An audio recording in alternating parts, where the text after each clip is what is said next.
here we go. This is live. Let me pick somebody.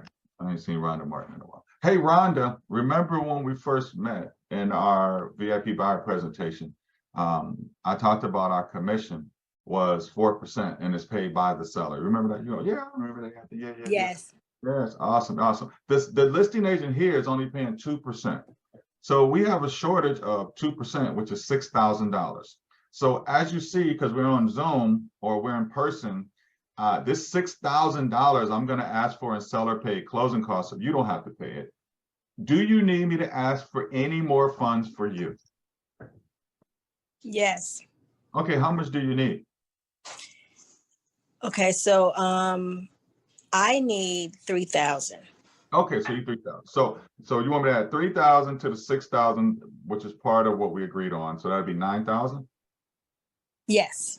Okay, I just want to make sure that's right. So I'll put $9,000 here, and I want you to understand how this could go good or bad. So the seller could come back and say, "Hey, I'm not paying any closing costs." The second thing is they could say, "I'm only going to pay 6,000," which means you would not get the 3,000 you need. Or they could come back and we could just have a wonderful time and get 9,000, which takes care of your 3,000, what you need, and the 6,000 deficiency, so you don't have to pay that as well. So are we 100% on board on how that works? So I need the 3,000 because I can't close without it.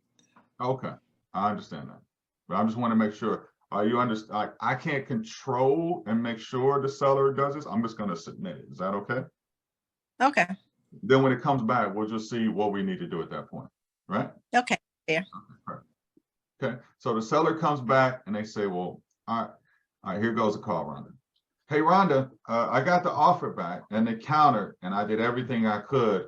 And the most that the seller would pay in closing costs is $5,000. And remember when we first met on our buyer brokerage agreement that our commission is 4%, which is about 6,000 short. The seller's only willing to pay 5,000, so we're still $1,000 short, and they wouldn't pay your additional 3,000.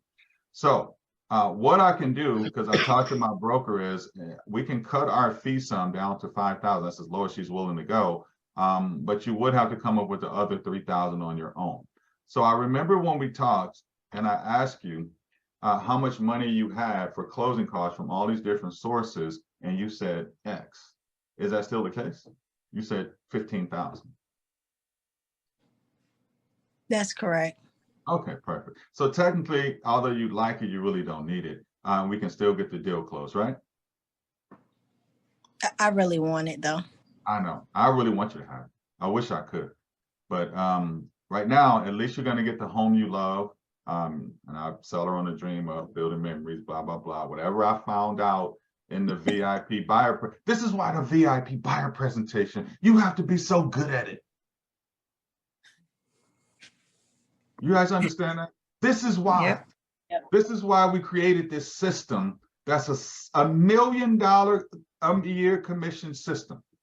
And then agents that we coach, they want to go do something different because this conversation is coming up, or it's not going to come up and you're just going to take the 2% that you got when you could have got 4% on the buy side.